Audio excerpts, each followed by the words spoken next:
성령 강림 후 제13주. 오늘 하나님이 우리에게 주신 말씀은 9장 30절에서 35절의 말씀과 54절에서 57절의 말씀입니다. 그 성읍의 방백 스불이 에벳의 아들 가알의 말을 듣고 노하여 사자들을 아비멜렉에게 가만히 보내어 이르되 보소서, 에벳의 아들 가알과 그의 형제들이 세겜에 이르러 그 성읍이 당신을 대적하게 하니 당신은 당신과 함께 있는 백성과 더불어 밤에 일어나 밭에 매복하였다가 아침 해 뜰 때 당신이 일찍 일어나 이 성읍을 엄습하면 가알 및 그와 함께 있는 백성이 나와서 당신을 대적하리니 당신은 기회를 모아 그에게 행하소서 하니 아비멜렉과 그와 함께 있는 모든 백성이 밤에 일어나 네 때로 나누어 세겜에 맞서 매복하였더니 에벳의 아들 가알이 나와서 성읍 문 입구에 설 때에 아비멜렉과 그와 함께 있는 백성이 매복하였던 곳에서 일어난지라. 아비멜렉이 자기의 무기를 든 청년을 급히 불러 그에게 이르되 너는 칼을 빼어 나를 죽이라. 사람들이 나를 가리켜 이르기를 여자가 그를 죽였다 할까 하노라 하니 그 청년이 그를 찌르매 그가 죽은지라. 이스라엘 사람들이 아비멜렉이 죽은 것을 보고 각각 자기 처소로 떠나갔더라. 아비멜렉이 그의 형제 70명을 죽여 자기 아버지에게 행한 악행을 하나님이 이같이 갚으셨고 또 세겜 사람들의 모든 악행을 하나님이 그들의 머리에 갚으셨으니 여룻바알의 아들 요담의 저주가 그들에게 응하니라. 아멘. 아멘. 네, 오늘은 아비멜렉의 죽음이라는 제목으로 24번째 강해의 말씀을 전하도록 하겠습니다. 지난 시간에는 새로운 인물이 등장을 했었습니다. 그의 이름은 가알이었죠. 에벳의 아들이기도 했으며 또 이방인이었습니다. 또 때마침 세겜으로 이사를 왔던 그런 사람이었죠. 그런데 가알은 짧은 시간임에도 불구하고 세겜 사람들에게 굉장한 신뢰를 얻었던 사람이었어요. 하나님은 가알을 통해서 두려워 떨고만 있었던 그 세겜 사람들에게 그들의 정체성을 일깨워줬죠. 우리가 누구인지를, 우리가 누군데 왜 우리가 아비멜렉을 따라야 하는가, 그러한 민족성을 일깨워준 그런 가알의 역할을 우리가 살펴보았습니다. 그 과정에서 가알이 이런 말들을 했었어요. 이 백성들이 내 수하에 있었다면, 만약 내가 지도자였다면 내가 아비멜렉을 당장 제거했을 것이다. 이렇게 그들에서 이 연회 자리에서 그렇게 공포를 했었죠. 그러면서 아비멜렉, 당신의 군대 다 데리고 한번 나와봐라. 아주 이렇게 포부를 다 비췄습니다. 아비멜렉을 어떻게 하면 좀 비하하고 좀 무시하는 그런 발언을 했었죠. 자, 오늘 말씀은 이제 이 이후에 일어난 일들을 우리가 살펴볼 텐데요. 내용이 길어요. 30절부터의 57절까지 말씀, 내용이 길지만 제가 오늘은 최대한 간략하게 여러분들에게 아주 스토리적으로 설명을 해드리고자 합니다. 오늘 말씀도 아주 재밌습니다. 아주 짧은 한 영화 한 편을 보는 것 같은 그런 이야기가 오늘 펼쳐지게 되는데요. 자, 갑자기 등장했던 가알은 어떻게 되는지, 또 아비멜렉의 최후는 어떻게 되는지 오늘 말씀을 통해서 함께 나눠보도록 하겠습니다. 자, 오늘은 이제 연회의 자리를 우리가 가졌었죠. 포도주가 잘 아주 무르익는 날에 연회의 자리를 우리가 잘 마련해서 그 안에 아비멜렉과 가알과 우리 세겜 사람들이 함께 연회를 베풀고 있었던 그런 자리가 있었죠. 자, 그렇게 그 자리에서 그렇게 막 아비멜렉에 대해서 막 이렇게 뭐 무시하는 발언도 하고 좀 비하하는 발언도 하는 그런 이야기를 막 나누고 있었어요. 이 연회의 자리에서. 근데 그렇게 가만히 잘 듣고 그의 이야기들을 가만히 잘 듣고 있었던 한 사람이 있었습니다. 일명 스파이라고도 말할 수 있어요. 스파이. 자, 그가 누구냐? 세겜의 방백은 통치자를 이야기합니다. 세겜 지역을 다스리는 통치자인데 그 스불이라는 사람이었어요. 스불. 그는 세겜의 통치자였지만 실제로는 아비멜렉의 사람이었다는 거예요. 아비멜렉의 사람. 사실 그럼 그 자리에 오면 안 되죠. 이 연회의 자리인데. 그런 그가 뭐 연고도 없는 가알이라는 사람이 막 세겜에 와서 이 세겜 사람들이 막 아비멜렉을 비하하니 매우 기분이 좋지 않았겠죠. 뭐 그냥 겉으로는 그냥 그렇구나 그러면서 자기도 포도주 한 잔 마셨을 텐데 마음은 그렇지 않았을 거예요. 그래서 스불은 그 즉시 자기의 사자들을 보내서 아비멜렉에게 이 상황을 보고하게 됩니다. 바로. 자, 아비멜렉 왕이요, 지금 세겜에 있는 이 가알이라는 사람이 세겜 사람들을 데리고 당신을 지금 대적하려고 합니다. 당신 보고 지금 군대를 데리고 나와오라고 합니다. 자, 그러니 당신은 군인들과 함께 밤에 몰래 밭에 매복하였다가 아침 일찍이 해가 뜨면 그때 공격하십시오. 그때 공격하시면 됩니다. 이렇게 메시지를 전하게 됩니다. 그런데 아비멜렉이 이 소식을 듣고 바로 군인들을 데리고 와요. 그래서 군인들을 네 대로 나눕니다. 네 군대로 나누고 밭에 매복을 시킵니다. 자, 그리고 다음 날이 되어서 가알이 백성들과 성읍 문 입구로 나와서 이제 출발을 하려고 하는 거죠. 입구로 나와서 아비멜렉을 대적하려고 가는 그 순간 갑자기 밭에 매복해 있던 그 여러 군사들이 그 자리에서 일어나게 됩니다. 다가오게 돼요. 자, 그 장면을 이제 멀리서 바라보게 되죠. 멀리서 바라보던 이 가알이 이렇게 이야기를 해요. 36절에 이렇게 얘기합니다. 보라, 백성이 산 꼭대기에서부터 내려오는도다. 이렇게 이야기합니다. 뭔가 저 멀리서 산 꼭대기에서 그 매복해 있던 사람들이 막 내려오기 시작하는 거예요. 그것을 막 이야기하는 거예요. 뭔가 심상치 않다라는 것을 알았죠. 그리고 순간 역습인가? 습격인가? 이렇게 생각했을 거예요. 뒤늦게 깨달았을 거예요. 자, 그런데 가알이 이렇게 이야기할 때 참 놀라워요. 아닙니다. 사람이 아니라 산 그림자입니다. 산 그림자. 이렇게 이야기해 주는 사람이 있었어요. 그게 누굴까요? 스파이, 스불이었어요. 스불. 이미 스불은 이 상황을 다 알고 있어요. 적인지도 알고 있어요.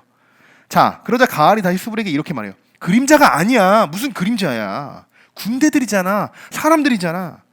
가알이 그렇게 이야기를 하자 그때서야 스불은 이렇게 이야기합니다. 자신의 정체를 밝히면서 38절에 이렇게 이야기하는데요. 같이 한번 읽어볼까요?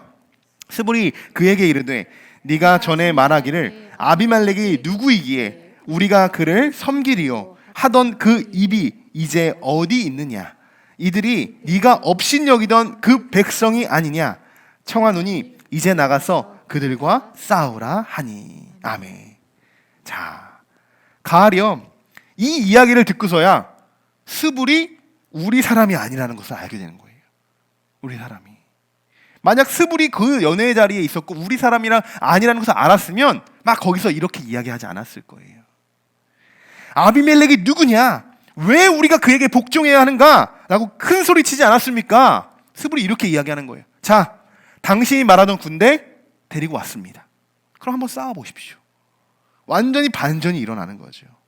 여러분, 이미 이 싸움의 결과는요 정해져 있어요. 결과는 사방의 적들이 에워싸고 있고 생각지도 못했던 지금 습격이 일어난 상황입니다. 그러니 뭐 아무것도 할 수 없죠. 당황스러울 뻔. 지금 뭐 주위에 다 지금 몰려 있는 상황이죠. 자, 그래도요 이 가알이라는 사람이 좀 그래도 용기가 있어요. 용기를 내서 세겜 사람들보다 앞에 나가서 그들과 맞서 싸우기 시작합니다. 용감하죠. 이미 진 것도 알 텐데. 그러나 뭐 당연히 금세 기세가 몰리게 돼요. 쉽게 이길 수가 없어요. 가알과 세겜 사람들은 다시 자신의 성읍으로 막 도망치기 시작합니다. 빠르게. 그 많은 사람들이. 자, 그렇게 제대로 한번 싸워보지도 못하고요 참패를 남기게 돼요. 참패를. 많은 사람들이 부상을 당하게 됩니다.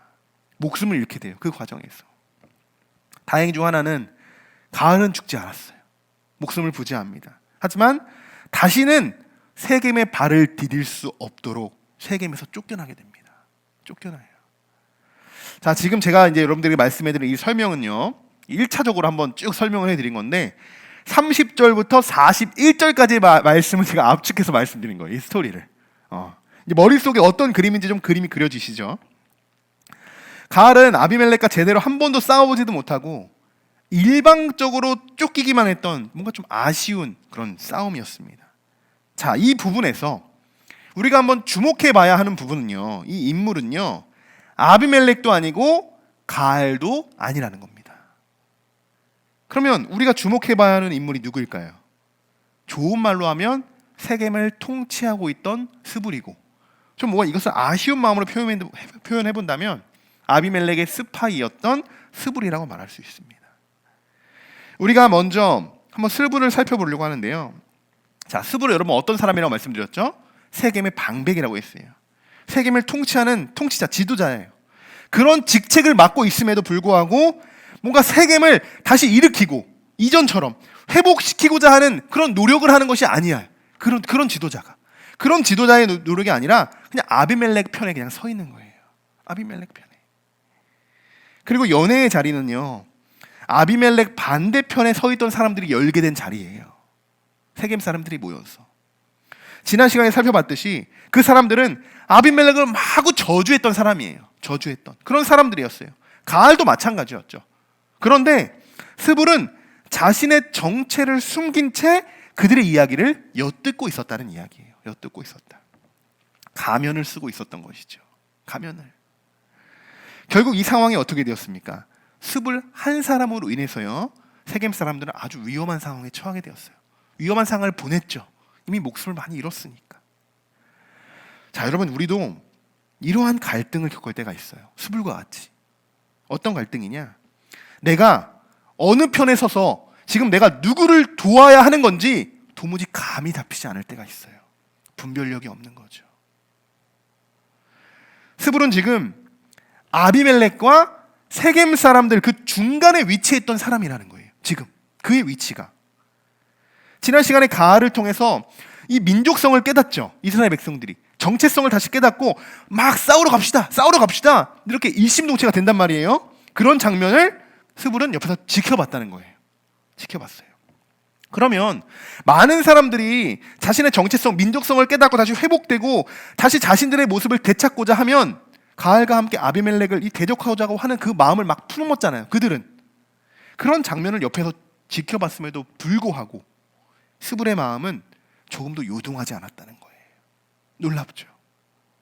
그래도 한 번은 생각해 볼 수 있잖아요.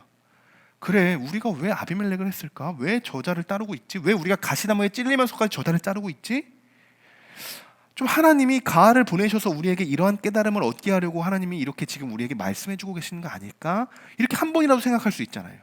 그렇게 한 번이라도 생각했으면 이스라엘의 그 세겜의 많은 사람들처럼 그런 마음이 변화가 되었을 겁니다. 그런데 조금도 요동하지 않았다는 거예요. 왜일까요? 이미 스불이 선택한 것은요, 눈에 보이지 않는 하나님이 아니라요, 눈에 보이는 아비멜렉이었던 것입니다. 그렇기 때문에 그를 선택했기 때문이에요. 누군가가 아무리 성도님, 당신이 하나님의 자녀예요. 하나님께서 당신을 사랑하십니다. 정말 사랑하십니다. 예수님을 믿으셔야 당신 구원받으실 수 있어요. 지옥 가지 않으시고요, 꼭 천국 가실 겁니다. 이렇게 아무리 말을 해줘도요, 그냥 마음 문을 닫고 있다면, 이미 내가 선택해버렸다면 아무 소용이 없는 거예요. 아무 소용. 내가 문을 닫고 있기 때문에. 요한계시록 3장 20절의 말씀이 있는데요, 이 말씀 저도 참 좋아하는 말씀입니다. 그냥 같이 한번 읽어볼까요? 볼지어다 내가 문 밖에 서서 두드리노니 누구든지 내 음성을 듣고 문을 열면 내가 그에게로 들어가 그와 더불어 먹고 그는 나와 더불어 먹으리라. 아멘. 자, 지금 이 말씀을 여러분 딱 들으셨어요. 그러면 여러분이 선택하셔야 되는 게 무엇입니까? 문을 여느냐, 문을 안 여느냐, 이것을 선택해야겠죠. 이것을. 가알이 그 역할을 해줬던 거예요. 그런 역할들. 이스라엘 사람들을 찾아가서요, 그들의 마음 문을 마구 두드려줬다는 거예요. 마구. 이보십시오, 정신 차리십시오. 이보십시오, 이 사람들. 우리를 따라야 되는 것은 하나님이십니다. 하나님을 따라야 됩니다. 그렇게 계속 그들의 마음 문을 두드렸던 거예요. 그리고 그들의 그 두드림을 듣고, 그 두드리는 그 소리를 듣고 이 세겜 사람들은 마음의 문을 하나 둘 열기 시작해요. 처음에는 빼꼼 열었겠죠. 누구시지? 누구시지? 그러면서 하나 둘 문을 활짝 열어 그 가알의 마음을, 하나님이 주시는 마음이겠죠, 그 마음을 받아들인다는 거예요. 그래서 오늘 같은 일이 벌어진 거예요. 이 싸움은요, 세력적으로 볼 때 절대 아비멜렉과 맞서 싸울 수 있는 그런 상황이 아닙니다. 그들이 고작 나가서 싸운다고 해도 아비멜렉 끄떡하지 않을 거예요. 하지만 그런 자리에도 불구하고 스불이 함께 있었다는 거예요. 그도 똑같이 마구 두드리는 그 노크 소리를 똑같이 들었음에도 마음 문을 열지 않는다는 것입니다. 끝까지. 여러분, 우리도 마찬가지입니다. 오늘 우리가 다 같이 모여서, 우리 교회뿐만 아니라 모든 사람들이 지금 11시에 지금 대한민국 모든 성도들이 교회에 모여서 한 자리에 모여서 우리가 예배를 드리고 있어요. 그리고 예수님께서 모든 성도들에게, 모든 주의 자녀들에게 지금 찾아오셔서 우리의 마음 문을 두드리고 계십니다. 누구야? 내가 왔다. 이렇게 우리의 마음에 노크를 하고 계세요. 여러분, 여러분의 마음의 노크의 소리를 듣고 여러분 그 문을 열어 드리겠습니까? 아니면 그저 그냥 모른 척하고 누가 왔나? 그냥 가만히 있으면 가겠지, 이렇게 생각하고 계십니까? 문을 여느냐, 문을 열지 않느냐, 이 두 가지의 차이는 엄청난 결과를 가져오게 돼요. 만약 문을 열게 된다면 예수님이 나에게 들어오시겠지만 문을 열지 않는다면 예수님이 들어오지 못하게 되죠. 스불은 문을 절대로 열지 않았습니다. 그 결과 많은 사람들이 목숨을 잃게 되었어요. 그것이 결과, 그 죄값이에요. 저는 이 부분이 정말 너무나도 마음이 아파요. 너무나도 많은 사람들의 목숨을 뺏어갔잖아요. 스불이요, 그 자리에서 마음만 한 번만 열었다면, 마음으로 한 번만 열었다면 오늘 싸움의 결과는요 완전히 뒤바뀌었을 수도 있어요. 왜요? 저 이렇게 생각합니다. 스불이요 사실 굉장히 아비멜렉이라는 그 왕 있잖아요. 지금 아비멜렉의 왕에 대해서 굉장히 신뢰를 얻었던 그런 지도자 방백이라는 것을 우리가 알 수 있어요. 오늘 말씀 보면 어떻게 알 수 있느냐? 스불이요 이 이야기를 엿듣잖아요. 연회에서. 그리고 자기의 사자들을 보내잖아요. 아비멜렉에 이렇습니다. 상황이 이렇습니다. 지금 대적하려고 합니다. 그런데 그 상황만 보내는 게 아니고요. 이 스불은요 전략을 짜요. 이렇게 해서 매복을 하셨다가 다음날 아침이 되면 그때 나오십시오. 어떻게 보면 뭐 똑똑했을 수도 있지만 이거는 왕에게 이렇게 이야기하는 게 쉽지 않죠. 내가 보고를 했으니 그런 전략은 왕이 짜서 와야죠. 그들의 군대들이 짜서 와야죠. 그런데 이미 모든 것을 다 짜서 보고를 하는 거예요. 그냥 이렇게 하십시오. 왕에게. 근데 놀라운 건 뭐예요? 왕이 그렇게 한다는 거예요. 스불의 말에 의심할 수 있잖아요. 의심도 할 수 있잖아요. 진짠가? 거짓인가? 그런데 전혀 그렇지 않고 스불을 온전히 그의 말에 충분히 따라줍니다. 아비멜렉이 충분히 신뢰를 얻고 있었다는 것을 알 수 있어요. 그렇다면 참 아쉬운 게 이것을 반대로 하면 어땠을까? 그렇게 신뢰하니까 정말 그대의 마음만 바뀌었더라면 이 아비멜렉을 위한 전략이 아닌, 이 전략이 아닌 세겜 사람들을 위한 한 번 더 역으로 꼬았던 그 전략이었다면 아비멜렉을 넘어뜨리지 않았을까? 오히려 이중 스파이가 되어보는 거죠. 이중 스파이가.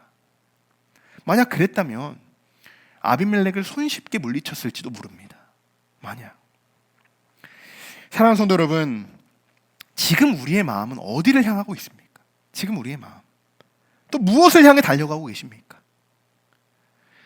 오늘 여러분의 그 선택 하나로 인해서요 여러분의 삶은 완전히 뒤바뀔 수 있어요. 그리고 여러분의 그 선택 하나로요 그 선택이 나에게만 해당되는 것이 아니에요. 내가 무엇을 선택하느냐에 따라서 우리 가정이 함께 뒤따르는 그런 모든 책임도 감당하게 되는 거예요. 그 바울이 말했죠. 옥에 갇혔을 때 그 군인이, 옥을 지키고 있었던 군인이 있었어요. 그런데 지진이 일어나 그 옥의 문이 열리자 그가 바울에게 찾아가 이야기했죠. 어떻게 하면 내가 구원을 얻겠습니까? 어떻게 하면? 그러다 뭐라고 했습니까? 주 예수를 믿으라. 그리하면 너와 내 집이 구원을 얻으리라. 그랬던 그 군인 하나가 자기네 집에 가서 그 모든 사람들을 전도합니다. 이것이 축복이죠. 그래서 그 집은 구원을 얻게 돼요. 이것이 하나님을 믿는 축복의 결과예요. 그런데 이것을 반대로 그가 마음 문을 닫고 있었다면 그 가족도 영원히 구원받지 못하게 되는 것이죠. 이렇게 큰 결과를 나타나게 된다는 거예요. 오늘 여러분에게 권면드리고자 하는 것은요 단 하나예요. 하나님께 그냥 여러분의 마음을 그냥 활짝 열어드리시기를 주님의 이름으로 축원합니다. 그거 하나예요. 그냥 조금의 마음만이었어요. 틈만 보여주셔도 돼요. 틈만. 그럼 하나님이 그 안에 밝은 빛을 비춰주시고 예수님이 그 걸어 잠갔던 그 자물쇠만 열어드린다면 예수님이 열고도 들어오실 수 있어요. 그 마음만 조금 열어주시기를 정말 주님의 이름으로 제가 다시 한번 권면을 드립니다. 그렇게 해서 여러분 하나님 편에 서시고 하나님의 뜻만을 구하시고 하나님 안에서 선택하시기를 주님의 이름으로 간절히 축원합니다. 자, 이제 세겜 사람들은요 그들의 작은 성읍에 꼼짝없이 갇혀버리게 되었어요. 남은 사람들이죠. 남은 사람들. 이미 가을은 쫓겨나서 없고 그 나머지 세겜 사람들 몇 되지 않을 거예요. 그 사람들은 옥에 그 성읍에 갇혀가지고 문을 열지 않고 그냥 가만히 숨어 있습니다. 뭐 더 이상 나갈 수도 없어요. 나갈 곳도 없고요. 이미. 그렇게 한 이틀 정도 되던 날 성읍에 피해 있던 이제 세겜 사람들이 밭에 나가려고 합니다. 밭에. 또 그 소식을 또 전해 듣게 돼요. 이 아비멜렉 편의 사람들이. 그러면서 그 소식이 또 아비멜렉에 전해지게 됩니다. 그래서 아비멜렉은 그때를 놓치지 않고 다시 습격을 계획하게 됩니다. 또다시 밭에 이제 매복을 하고 이튿날 성문이 또 열리자 매복해 있던 사람들이 갑자기 또 나와서 그 성읍 사람들을 막 또 죽이기 시작해요. 또 그렇게 하루 종일 동안 그 성읍을 쳐서 많은 사람들의 목숨을 잃게 되고 그 성을 결국 점령하게 됩니다. 이때 세겜 지역에 또 망대에 살던 사람들이 있었어요. 이 망대라는 건 쉽게 여러분 생각하시면 그냥 전망대라고 생각하시면 돼요. 전망대로 볼 수 있는 아주 견고하게 졌던 그런 전망대라고 보시면 되는데, 전망대가 있으려면 여러분 어디에 있어야 되겠죠? 높은 곳에 있어요. 높은 곳에. 그러니까 사람들이 다 높은 곳으로 피하는 거예요. 견고한 그 망대 하나에 숨으려고, 몸을 피하려고. 그래서 많은 사람들은 또 이 지도자는 엘브릿이라는 신전으로 모이게 되고 많은 또 세겜의 주민들은 망대로 몸을 피하게 됩니다. 이렇게 몸을 막 피하는 사이에 이 아비멜렉이 망대를 하나하나씩 부셔가기 시작합니다.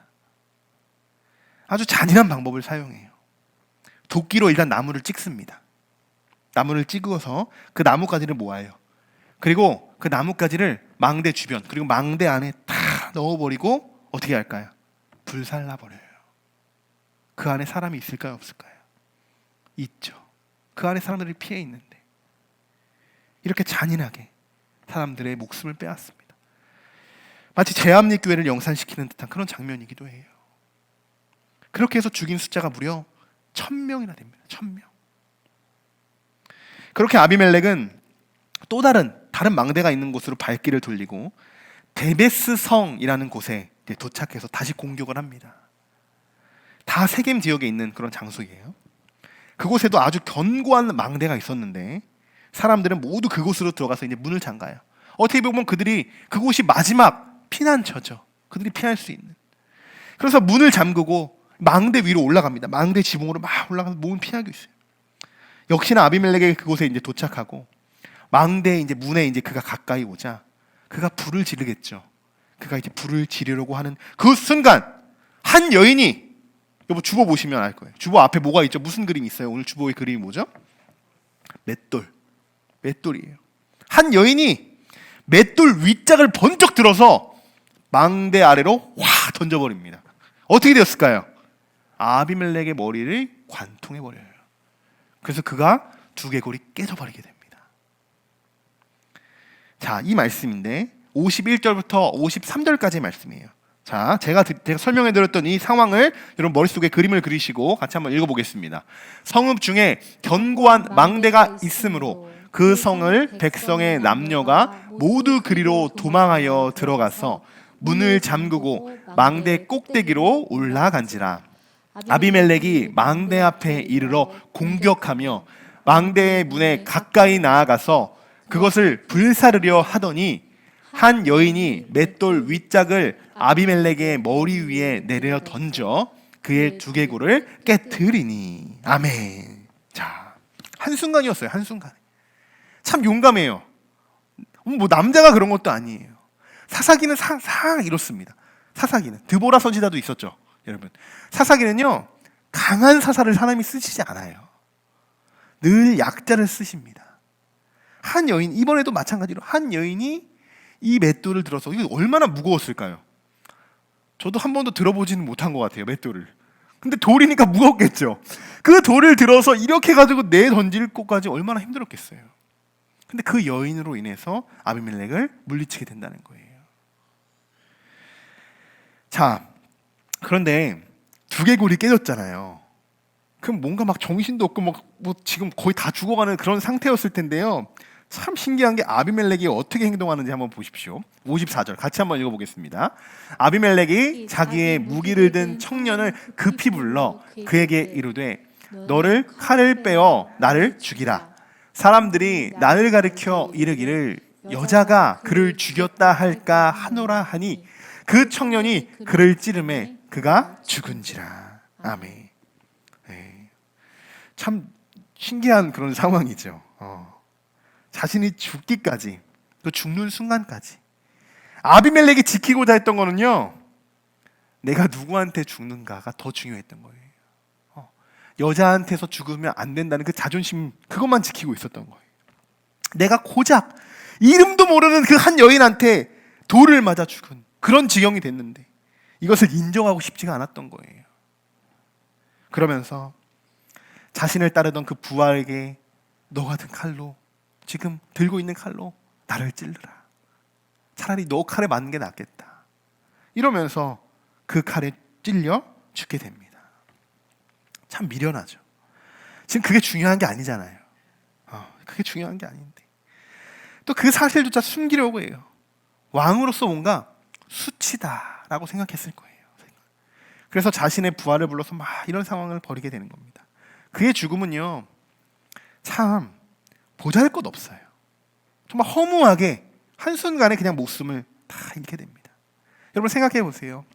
지금까지 아비멜렉이 그 자리에 오르려고 얼마나 많은 노력을 했습니까? 악행으로 얼마나 많은 노력을 했습니까? 악을 지르면 모든 악을 저지르면서 포악하고 사람들을 죽이고 날카로운 가시나무로 사람들을 막 찔러가면서 그렇게 그 왕의 자리에 올랐죠. 하지만 역시나 그의 뜻대로 되지 않았어요. 고작 3년밖에 그 자리를 지키지 못했습니다. 그리고 하나님의 악한 영이 그들에게 임하게 되자 결국 최후를 맞이하게 될 수밖에 없다는 거예요. 하나님이 가만두지 않으셨죠. 아비멜렉은 지금까지 이 모든 과정은요, 자신의 공로라고 생각했을 거예요. 맷돌에 맞기 전까지는 승승장구했으니까 내가 이루어서 내가 노력하고 모든 것을 이룬 내가 성취감이라고 생각했을 거고 그 결과로 내가 잘해서 내가 왕위에 오를 수 있다고 생각했을 것입니다. 계속 자신은 승승장구했을 거라고 생각했을 거예요. 하지만 그것은 그의 착각일 뿐이었습니다. 우리는 현재 사사기의 말씀을 이제 묵상하고 있는데요. 지난 몇 주간 우리가 꽤 많은 분량이에요. 이 아비멜렉에 대한 내용들이. 그런 내용들에 관련된 말씀을 이제 묵상하고 있는데 그는 뭐 사사도 아니잖아요. 사사기를 묵상하고 있는데 사사도 아니에요. 여러분 그렇다면 우리가 한번 이렇게 생각해 볼 필요가 있다는 거예요. 사사기라는 말씀 안에서 그럼 아비멜렉을 통해서 하나님이 우리에게 주시는 메시지는 무엇일까? 왜 이렇게 어떻게 보면 소사사들도 많이 나오고 대사사들도 많이 나오는데 어떻게 보면 아비멜렉이 주는 이 분량이 소사사들보다 훨씬 크다는 거예요. 그럼 이것을 통해서 우리에게 들려주시는 메시지가 뭔지 우리가 한번 살펴볼 필요가 있다는 거예요. 오늘 이 부분을 한번 우리가 비교해 보면서 말씀을 마무리하고자 하는데요. 다른 사사들도 있겠지만 아주 쉽게 우리가 잘 알고 있는 기드온과 아비멜렉을 한번 비교해서 우리가 살펴보려고 합니다. 글씨가 좀 작으니까 제가 한번 읽어드릴게요. 기드온과 아비멜렉이 있어요. 자, 그들의 과정을 한번 보면요. 기드온이 사사로 하나님께 쓰임 받을 때까지는요. 어떤 과정이 있었냐? 하나님의 영이 기드온에게 임하게 되는 그런 과정이 있었습니다. 그래서 사사가 됐어요. 자, 아비멜렉의 과정은 어땠습니까? 형제들을 죽이는 과정들이 있었어요. 자기 사람들을 만들고 우상하고 돈을 받고 그런 과정들이 있었어요. 완전히 다르죠. 자, 결국 기드온은 뭐가 됐습니까? 하나님의 영이 임해서 사사가 됐고, 그 아비멜렉은 형제들을 죽이고 세겜 사람들을 동원해서 왕이 되었어요. 세겜 지역이지만 이스라엘 전체 지역은 아니지만 세겜 지역에서 뭐 첫 번째 왕이 등장하게 된 거예요. 사사가 높겠습니까? 왕이 높겠습니까? 왕이 높아요. 지위는. 그러나 하나님은 사사를 사용하신다는 거예요. 하나님은. 자, 기드온은 하나님의 영으로 사사가 되어 40년 동안 이스라엘의 평온함이 있었고, 아비멜렉은 형제를 죽이고 왕이 되어 고작 3년 동안 통치할 수밖에 없었습니다. 그 3년도 가시나무 그늘 아래서 통치하게 된 것이죠. 자, 마지막 그들의 죽음을 한번 봅시다. 기드온은요, 나이가 많아 늙어 죽어요. 그러나 아비멜렉은요, 여인에게 돌을 맞고 맷돌을 맞고 또 부하의 칼에 찔려서 마지막 최후를 맞이하게 됩니다. 자, 여러분 이 두 가지를 비교해 봤는데 어떻습니까? 확연히 구분되지 않습니까? 확연히. 처음이 가장 중요해요. 처음이. 하나님의 영이 임해야 된다. 그렇지 않으면요, 이 결과가 이렇게 되는 거예요. 아비멜렉과 같이. 처음이 가장 중요한 거예요. 하나님의 영이 임하고 하나님께서 우리를 통해서 하나님이 일하시는 것과 자신의 노력과 의지로 비록 그 자리가 더 높을지라도 그 삶이 얼마나 허무한 삶이구나 라는 것을 오늘 말씀을 통해서, 아비멜렉을 통해서 우리에게 깨닫게 하는 것입니다. 기드온뿐만이 아니에요. 우리가 이전에 살펴봤던 모든 사사들도 그렇고요, 또 그들뿐만 아니라요, 이 말씀이 우리에게도 동일하게 적용될 수 있는 말씀입니다. 아무리 아비멜렉이 강하고 또 군사들도 많고 뛰어난 군사력을 갖추고 전력을 갖추고 있다고 해도요, 가장 중요한 것은요, 하나님의 영이 없기 때문에, 하나님의 영이 임하지 않기 때문에 아비멜렉에게 아무런 능력과 힘이 없는 거예요. 아무런 능력과. 앤손잡이 에웃도 그렇고 한 여인 드보라도 그렇고 다 정말 소외된 자들이었어요. 약한 자들이었단 말이에요. 기드온도 내가 작은 자 중에 작은 자입니다. 내가 어떻게 하나님의 일을 할 수 있겠습니까? 이렇게 말했던 사람이었습니다. 그러나 하나님은 그것을 그건 전혀 생각하지 않는다는 거예요.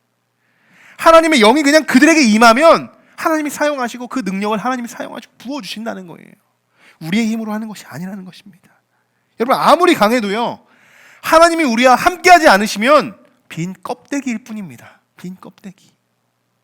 그러나 보십시오.